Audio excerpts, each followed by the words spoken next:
and the old man repeated, meditatively and rapidly. Dieu sait quand reviendra. Go to the dining room. Single quote. Chapter 27. At the appointed hour the prince, powdered and shaven, entered the dining room where his daughter-in-law, Princess Mary, and Mademoiselle Bourienne were already awaiting him together with his architect, who by a strange caprice of his employers was admitted to table, though the position of that insignificant individual was such as could certainly not have caused him to expect that honor. The prince, who generally kept very strictly to social distinctions and rarely admitted even important government officials to his table, had unexpectedly selected Michael Ivanovich, who always went into a corner to blow his nose on his checked handkerchief, to illustrate the theory that all men are equals, and had more than once impressed on his daughter that Michael Ivanovich was not a whit worse than you or I. At dinner the prince usually spoke to the taciturn Michael Ivanovich more often than to anyone else. In the dining room, which like all the rooms in the house was exceedingly lofty, the members of the household and the footman one behind each chair stood waiting for the prince to enter. The head butler, napkin on arm, was scanning the setting of the table, making signs to the footman, and anxiously glancing from the clock to the door by which the prince was to enter.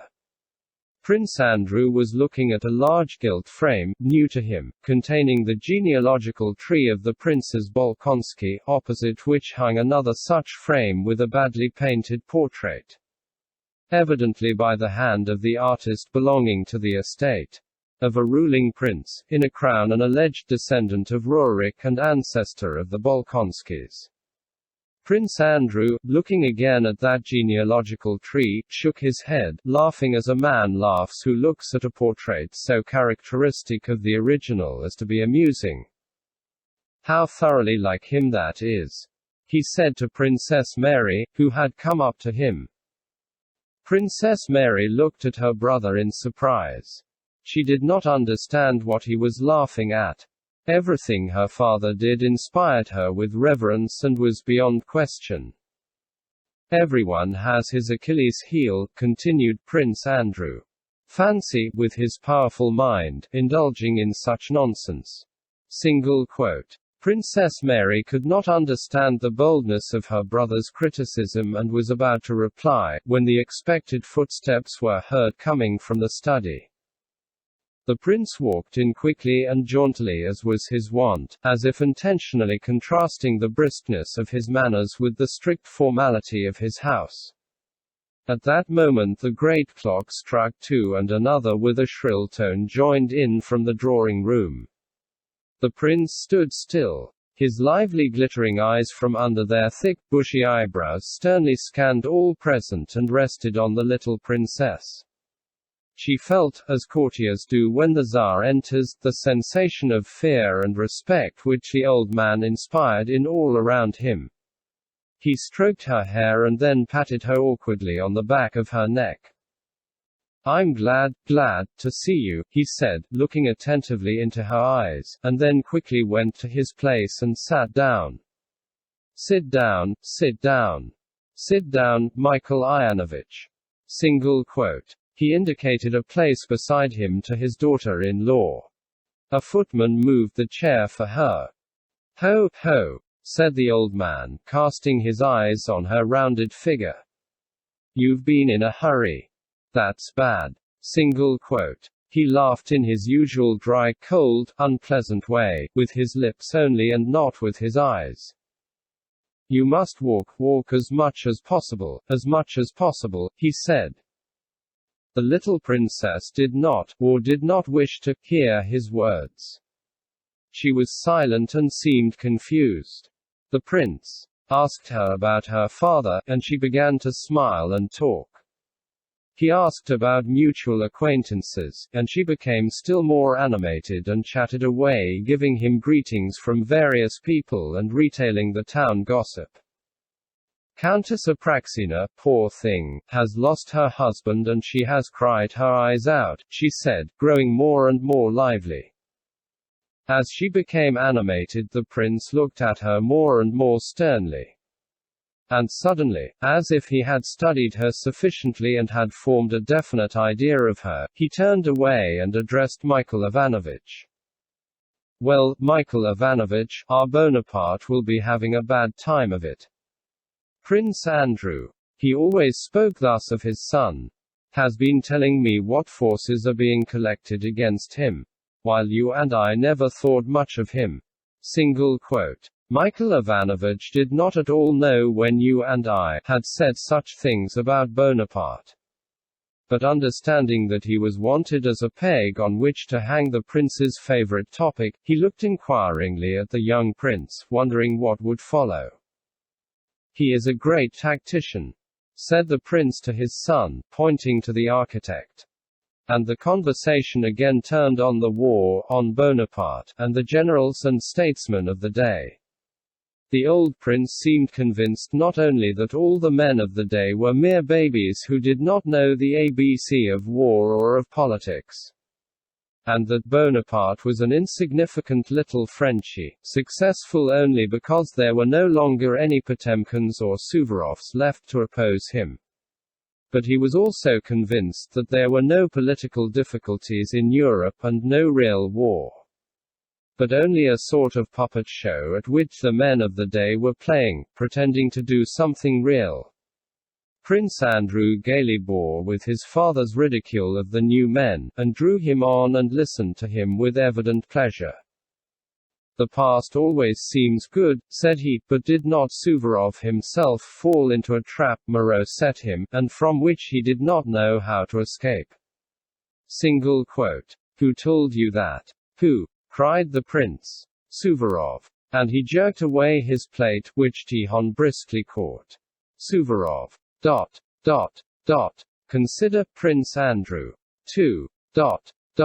Frederick and Suvorov. Moreau. ...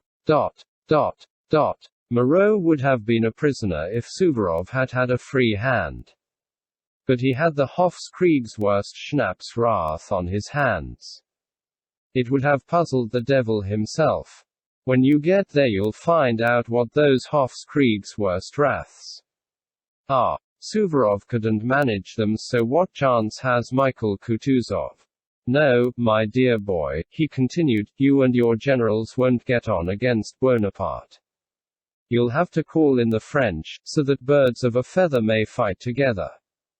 The German, Parlin, has been sent to New York in America, to fetch the Frenchman, Moreau, he said, alluding to the invitation made that year to Moreau to enter the Russian service. Wonderful. Were the Potemkins, Suvorovs, and Orlovs Germans? No, lad, either you fellows have all lost your wits, or I have outlived mine. May God help you, but we'll see what will happen. Bonaparte has become a great commander among them. Single quote. I don't at all say that all the plans are good, said Prince Andrew, I am only surprised at your opinion of Bonaparte. You may laugh as much as you like, but all the same Bonaparte is a great general. Single quote. Michael Ivanovich, cried the old prince to the architect who, busy with his roast meat, hoped he had been forgotten. Didn't I tell you Bonaparte was a great tactician? Here, he says same thing. Single quote. To be sure, your excellency, replied the architect. The prince again laughed his frigid laugh. Bonaparte was born with a silver spoon in his mouth. He has got splendid soldiers. Besides, he began by attacking Germans. And only idlers have failed to beat the Germans. Since the world began, everybody has beaten the Germans. They beat no one except one another. He made his reputation fighting them. Single quote. And the prince began explaining all the blunders which, according to him, Bonaparte had made in his campaigns and even in politics. His son made no rejoinder, but it was evident that whatever arguments were presented he was as little able as his father to change his opinion. He listened, refraining from a reply. and involuntarily wondered how this old man, living alone in the country for so many years, could know and discuss so minutely and acutely all the recent European military and political events. You think I'm an old man and don't understand the present state of affairs, concluded his father. But it troubles me. I don't sleep at night. Come now, where has this great commander of yours shown his skill? He concluded. That would take too long to tell, answered the son. Well, then go to your Bonaparte. Mademoiselle Bourienne, here's another admirer of that powder monkey emperor of yours, he exclaimed in excellent French. You know, Prince, I am not a Bonapartist. Single quote. Dieu sait quand reviendra. Hummed the prince out of tune and, with a laugh still more so, he quitted the table.